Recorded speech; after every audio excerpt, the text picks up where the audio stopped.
Jadi kalau zikir itu sudah kuat dalam diri kita, ya sudah menghadirkan esensi zikir dalam diri kita, yang dilihat semuanya itu semua anugerah Allah Subhanahu wa taala.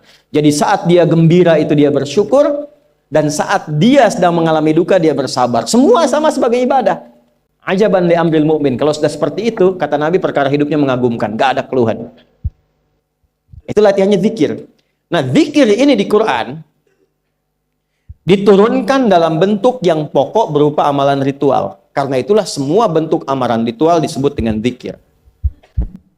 Jadi kalau kita ingin hadirkan sifat tadi, maka cara pertama tingkatkan ibadah ritual. Salat.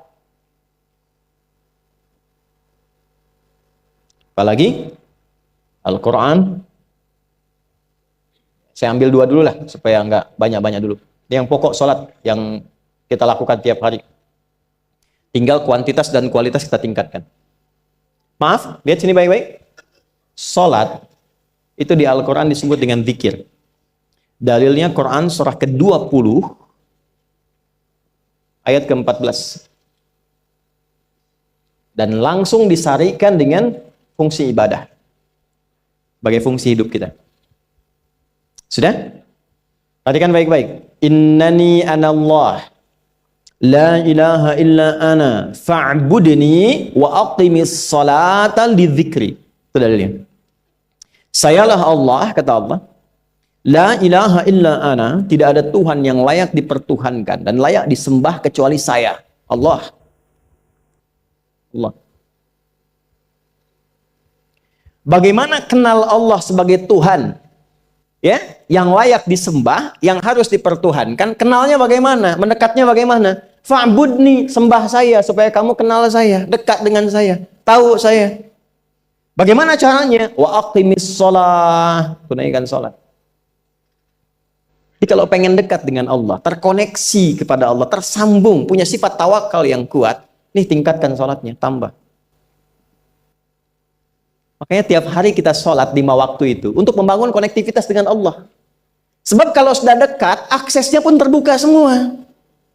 Itu maksudnya. Anda dekat dengan pimpinan, akses di perusahaannya kan mudah untuk diakses.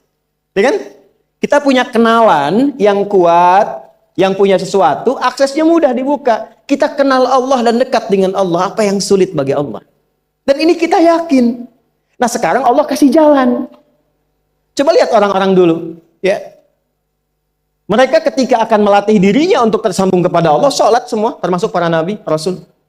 Tapi dahsyatnya, ketika ada apapun dalam kehidupannya, yang sulit Allah mudahkan. Minta langsung dikabulkan. Dan sangat luar biasanya, seringkali terjadi mintanya lewat sholat. Nabi Zakaria itu kan dihukumi istrinya oleh medis itu menopause dan mandul. Maaf, nggak mungkin punya keturunan. Kapan mintanya? Dalam sholat. Mohon sama Allah. Dan itu dikabulkan. Dan diabadikan di Quran dengan surah yang sama, Ali Imran ayat 38 sampai 39. Hunalika da'a Zakaria rabbah qala rabbi habli min ladunka dzurriyyatan thayyibah innaka sami'ud du'a. Ya Allah, mereka mengatakan aku nggak mungkin punya keturunan. Mereka mengatakan istriku punya keterbatasan.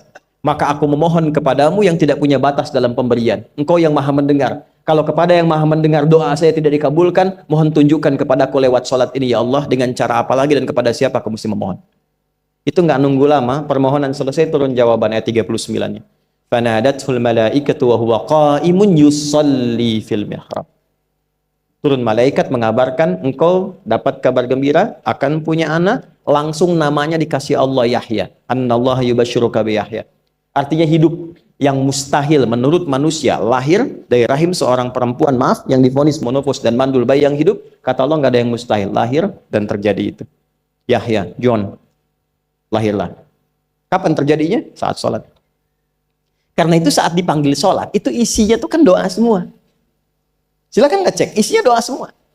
Dari mulai takbir, sujud sampai salam, isinya doa semua. Dan itu konektivitas kita dengan Allah, minta.